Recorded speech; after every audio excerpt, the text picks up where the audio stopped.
Hi, Josh from Englund Marine in Charleston, Oregon. I wanted to talk to you today about the 360 flashers and the small, what I'm calling soft 3.5 spinners on the Rogue River. The Rogue River has been very reluctant to embrace this style of fishing. This year it's really taken off.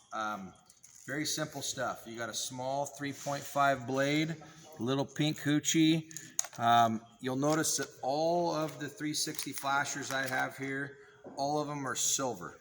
You'll notice they have the same reflective scale pattern or the moon jelly pattern.